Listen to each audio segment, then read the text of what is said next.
Okay, so in this video, we're going to be building this VR first-person shooter for your mobile device.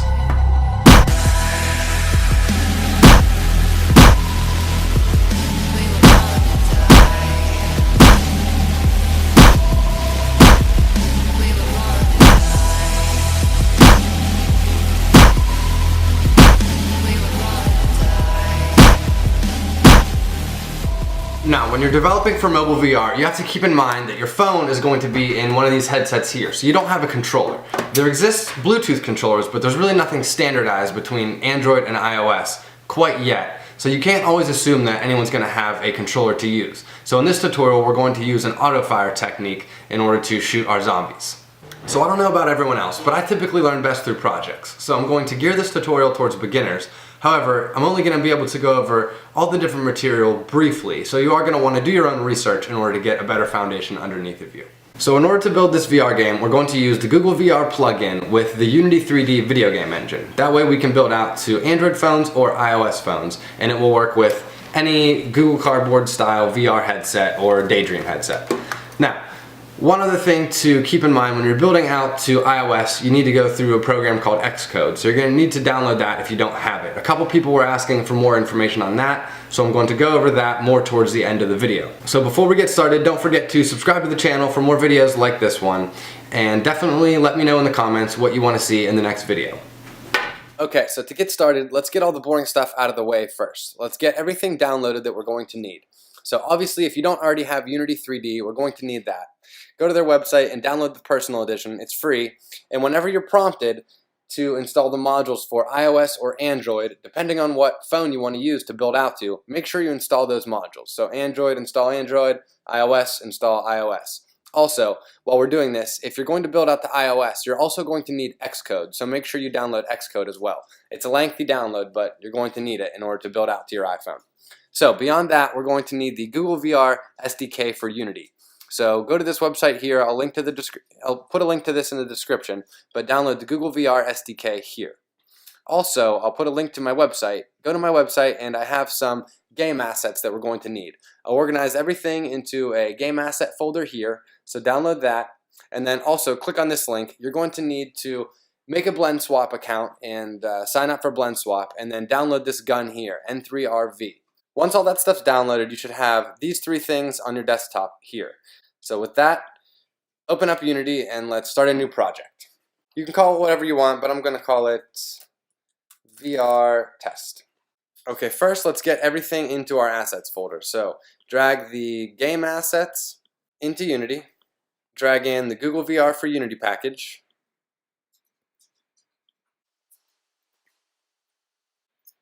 and drag in the gun. Okay, hit Control S or Command S and save the scene. Then go to File, Build Settings, and switch your platform to either Android or iOS. I'm going iOS. Alright, so now that that's done, let's start setting up our scene. So go into here and you can delete the directional light. Now go to Google VR and go to Prefabs and drag in GVR Viewer Main. That's actually all we need to do, and now we would have pretty much a working VR game, except for there's nothing in our scene yet. So, right-click in the hierarchy here, and add a 3D object plane. Now, let's move our camera to 000. Now, bring it up a little bit. Now, if you want to look around inside of Unity, if you hit the Q key, that kind of allows you to strafe. And then if you hit the Option key, or I don't know what that is on PC, maybe it's Alt on PC, and drag your mouse at the same time, that allows you to look around. Okay, so that being said, go to your assets folder again, click on the game assets, and drag in this texture onto the plane. Now, click on the plane, and go down here, and we're going to add a normal map to it. So click here, and we want to add the floor normal. This will give height information to our image, so it'll allow light to bounce off it and give the effect of depth. Now that your plane's in there, right click in the hierarchy and add a light. Let's add a point light.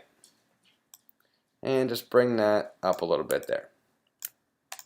Now click on your plane and copy and paste it into a setup like this. So you'll essentially have an S shape like this.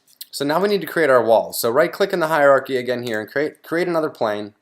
Drag it over here, rotate it about the Z by 90 degrees. And we need to start creating these walls. So drag on this grunge brick texture, expand this, and then we need to add the brick normal map. So you should have something that looks like this. That looks pretty terrible. I think we need to change the tiling a little bit. That looks alright. Actually, let's then rotate this by 90 so that our bricks look fairly normal there. Now with this done, we need to create walls around this entire structure. So do the exact same we did for the floor and just copy and paste this. Try not to make anything overlap because that'll actually cause the textures to flicker when you click play.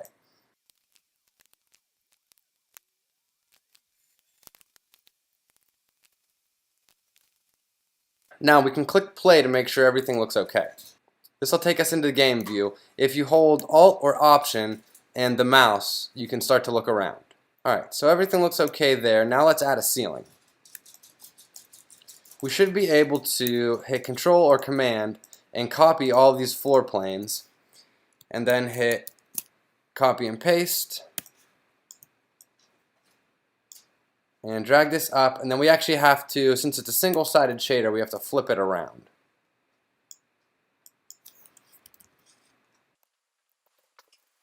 So let's click play and see how our ceiling looks.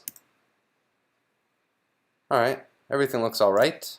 Now go to your main camera and change the clipping plane near to 0.1. Now in the game we're getting this kind of weird effect with the ground. I think it has to do with the smoothness, so unclick play and go back to the scene view and click on one of these floor planes, and let's change the smoothness down to something like this, like something around 0.1. Now click play again and everything should have like a smoother, kind of darker look to it. Yeah. Alright, everything looks good. Now click somewhere in the scene and create a new game object, and let's just call it, rename it scene. And then let's highlight all of the planes and let's drag them into this scene game object, making them children, just to clean up our scene a little bit. Now, right click on the scene and add, add a cube. And we're going to create some crates. Now, if you double click on the cube, it should kind of zoom in. Drag on this wooden texture here, expand this, and then we have a crate normal map that we're going to add as well. And then with the cube clicked on, copy and paste a couple of those and just kind of move them around sporadically here. Okay, so now let's add some zombies to our scene. Go to the asset store and type in free zombie character.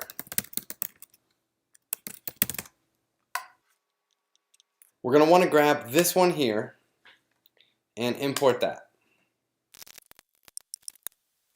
Okay, so once that zombie is imported, you should have a zombie folder right here. Now, you might be asking yourself, how are we going to get all these zombies to move intelligently? Well, we're not going to use any crazy AI or anything like that. We're actually going to use Unity's built-in pathfinding. So to do that, we need to first bake a nav mesh. So go to your scene parent game object here and make everything static. Hit yes to change all the children. And this might bake lighting, it might take a minute. But with that done, go to Window Navigation, and that will pull up this navigation menu here. Just actually hit Bake. And what this is going to do is it bakes this navigation mesh. So all of these blue areas are areas in which the enemy can move.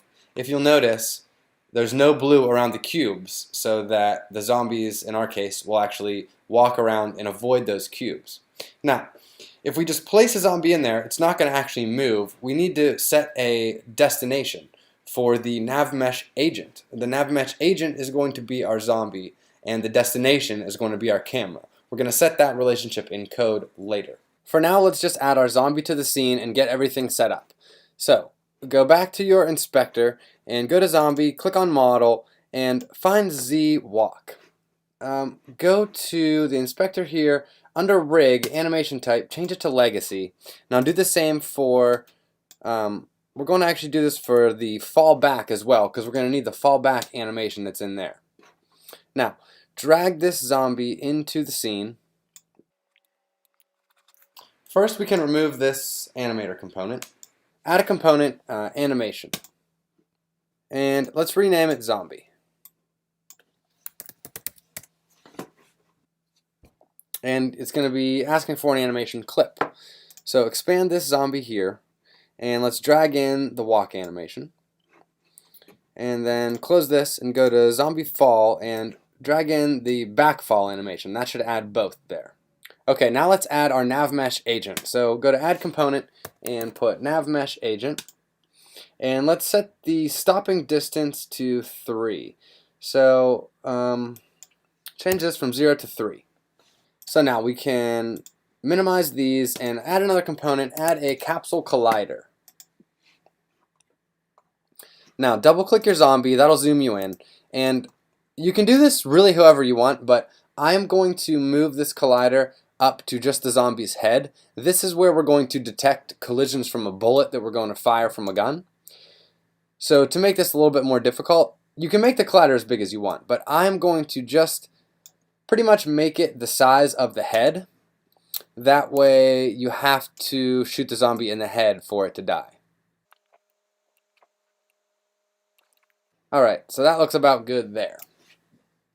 Now let's add our script that's going to make our zombies move. So add a component, type in zombie script.cs, new script, C#, create an add.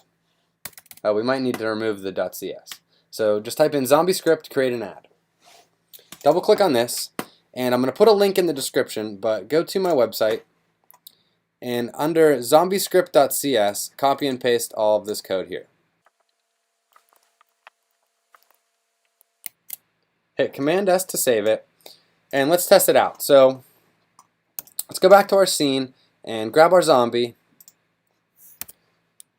and let's move him over here. Let's click play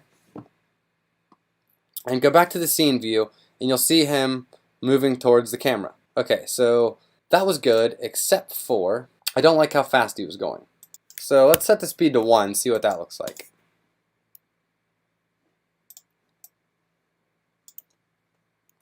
And you'll see his walking animation is playing.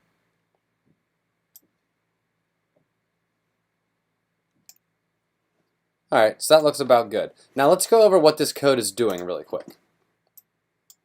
I tried to comment this the best I could, but first of all we want to first declare the transform of the goal, which is going to be our main camera, and then declare the navmesh agent, which we're going to then create the references in the start function. So the goal of the navmesh is to go to the main camera, and the agent, we're going to set that equal to this component's navmesh agent, which this when we do get component here, since the script is on the zombie, it's going to get the navmesh agent of this zombie.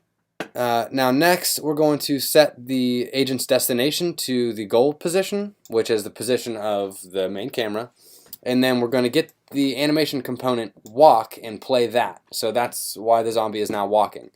Now on trigger enter is going to get called anytime a collider enters the zombie's collider that we just put on its head. That's going to be mainly for the bullet. So anytime the bullet enters that collider, this function is going to get called. And what this is first going to do is disable the zombie's collider so no more collisions can occur.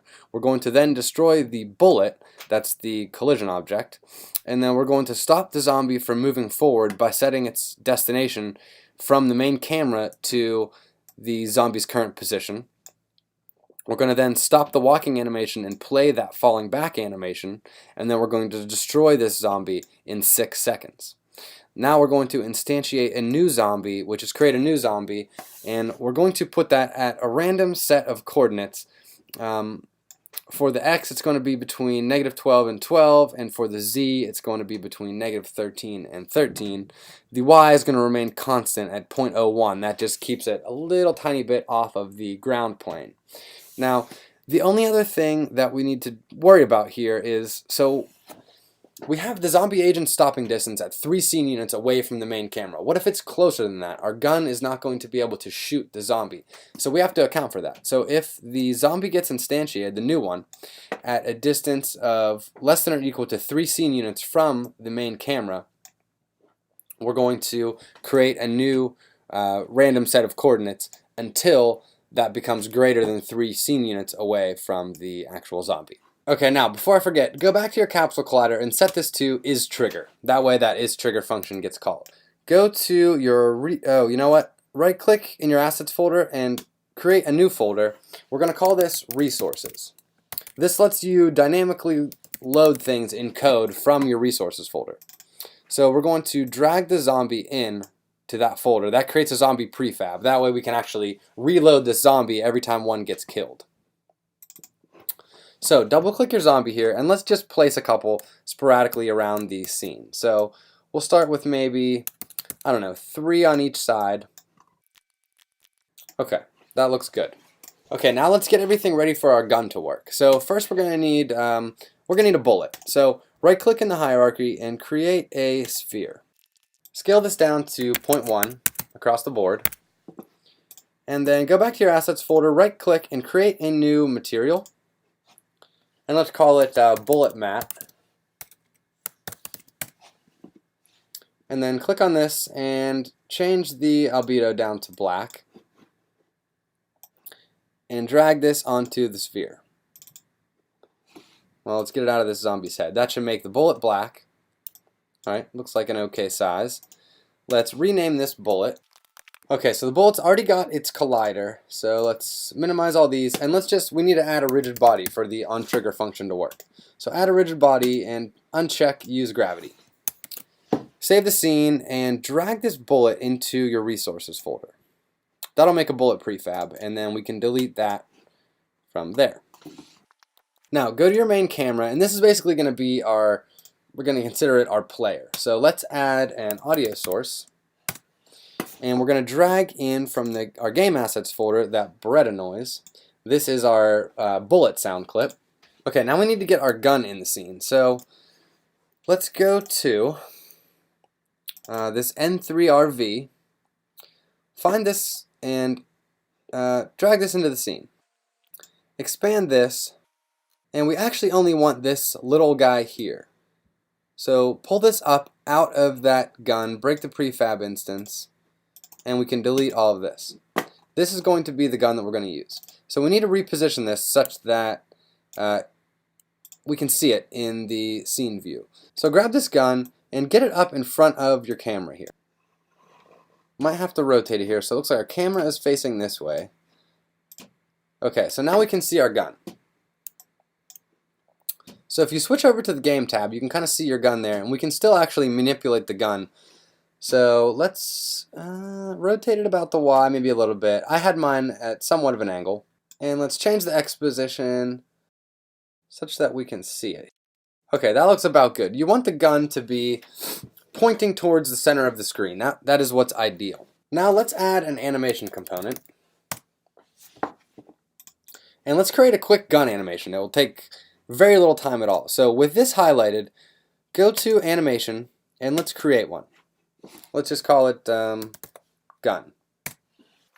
And go to about 0.2 seconds and move the gun backwards on the Z to about there. So now if we go back to this keyframe and we press play, we'll see the gun is just doing a little bit of recoil. That's all we want. So if you notice, it created these first 2 keyframes for us. That's our default position. So copy that and let's paste that down at about 0.4. So now if we click play, we should have a quick little gun animation. That might be too slow. So highlight these and let's move them to 0.1. Highlight these, let's move these to 0.2. And if we go back to the beginning and click play, yeah, that gives us a nice little recoil animation. So if we go back to our project, we should have that gun animation right here, and we can drag that right into its place there. Now, so we can make sure that the gun moves with the camera. Drag the gun up on top of the main camera. That'll make it a child. Now, if we click play, you'll notice that the gun should move with the camera. Okay, something got screwed up there. We got to pull this back down. Oh, with your animation, uncheck play automatically. And for this audio source, uncheck play on awake. So now our gun should be moving with the camera. That actually looks like our gun might be backwards. Let's just flip this around here. Now what we need to do is right click on the gun and create a 3D object sphere. We're going to create a little spawn point, so rename this spawn point, and that is where the bullets are going to spawn from the gun. So go to your scene view and click on that. Let's make this a scale of 0.01. And let's disable its collider. Now we might have to zoom in on this. We want this to be coming right out of the point of the gun. That looks alright. Now let's go back to our main camera and add a component. We're going to call this player script. New script, create an ad. Now double click on this and again go to my website here and we're going to copy and paste all this code. So again, I tried to comment this code the best I could. We'll just go over it briefly here. So first we're going to declare a couple game objects. We need references to the gun, the spawn point, and we need to create a boolean called isShooting. I'll get to that later. In the start function, we're going to create our references to the gun and the spawn point by getting the children of the game object that this script is currently on, which is the main camera. And then if you're on iOS, you need to explicitly tell iOS to try to reach for a target frame rate of 60, which is something that's reasonable. And we're going to set our isShooting boolean to false. Now, this script is going to deal with the auto fire for the gun. So what we're going to do is cast a ray from that spawn point, and if that ray collides with one of the colliders on the zombie, it's going to then shoot. But this has to occur in the update function because, well, the update function gets called every frame, so we need to be constantly checking every frame to see if that ray is intersecting with one of the zombie's colliders. Now, in order to do that, we have to put it in the update function, which will cause, if it is hitting one of the zombies' colliders, it'll cause the gun to shoot rapid fire every frame, which is something that we don't want. That creates an unpleasant experience. So what we actually need to do is delay at least a second between gunshots. That's why we had to create this enumerator up here called shoot, which we're then going to call down here when the collider's name contains zombie. We're going to call that shoot coroutine, it's called. Now, in order to do that, we need to create a boolean. That's what that isShooting is for. So if shooting is false, if we're not actually shooting, only then can we call the shoot function. So inside the shoot function, we're going to instantiate a bullet at the position and rotation of the spawn point, and we're going to then add force to that bullet, which is going to propel it forward. Then we're going to play that gunshot sound, and we're going to play our gun animation, which is that recoil that we created. We're then going to destroy the bullet so that it can't go through that zombie and hit other zombies. And then we're going to delay for that 1 second, and after that 1 second we will set isShooting to false so that we can shoot again. So now if you click play, you'll notice, well, you know what, really quick, there is a line here. After we declare the raycast hit, that's what the raycast is going to hit into, we do something called debug.drawRay. That is going to allow us to, well, that's going to draw a green ray in the direction of our raycast. So as you can see, our spawn point is actually pointing upward, which is something that we don't want. So if you go to the main camera and click on the spawn point, we actually want to rotate that until it is facing straight out from the gun. Now it also might be a little crooked. Oh, that actually looks okay. Yeah, so that's what we want right there. That green line pointing straight out from the gun. So now we're in play mode. Feature of Unity, I guess, is that when you're in play mode you can make changes, which is good, but they don't get saved. So let's copy this component and unclick play, go back to the spawn point, and paste component values. Now let's save the scene, and when we click play again, we should actually be able to shoot zombies. Okay, so we got problems. First of all, to make it easier to shoot the zombies, let's create a site. So underneath the spawn point, let's create a 3D object cube. Double click on that, and we're going to just scale that on its z-axis. Let's actually make it maybe about 1,000. So it'll just create this big long line, drag that towards the end of the gun, and let's make sure that it's actually centered there. It is not. So let's move it until it's coming out from the gun. Okay, we want to line that up with our spawn point. So that looks good. Now let's make our site red. So right click here and create a material. Let's call it red map. Change the albedo all the way to red. And let's change the emissive property to red as well. So it creates a bright red texture. And drag this onto that cube that we just created. So now we should have our site. Now we have to figure out why our gun is moving. Oh, it's because our animation is screwed up. Somehow we got multiple keyframes in here, so I don't think we want these two here. Well, you know what? We're gonna have to, let's redo this actually. Delete all these keyframes to make sure our gun's still in position. And let's go to the 0.1 mark. And let's move our gun a tad bit backwards.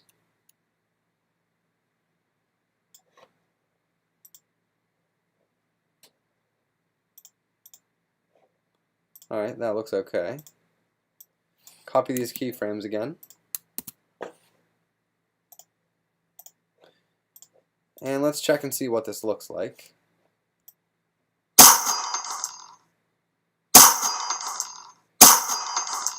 Alright, looks pretty good. We're killing zombies. The only problem I see here is that our bullet is a little bit too big. So let's go back to the resources folder, go to our bullet, and let's make this 0.01.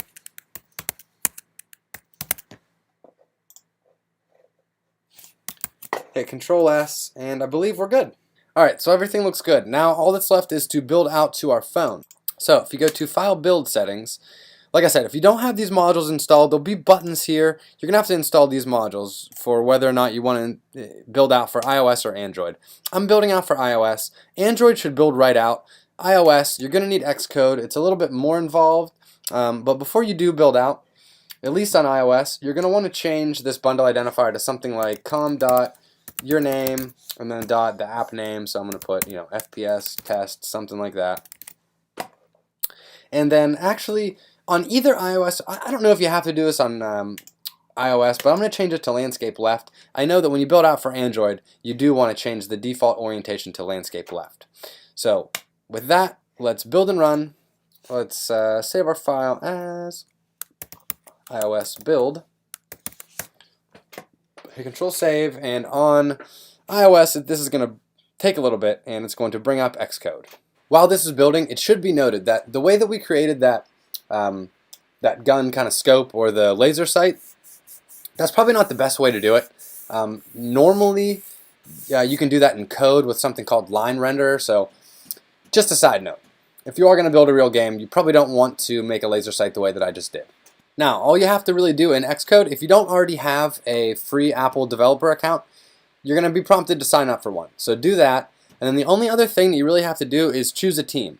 So if you don't already have a team, it'll let you create one, no problem. But mine is Matthew Hallberg, personal team. So choose that, and then pick your iPhone up here, and click play, and it'll build out, no problem. So that's it. Like, comment, subscribe, and don't forget to let me know in the comments what you want to see in the next video. Good night.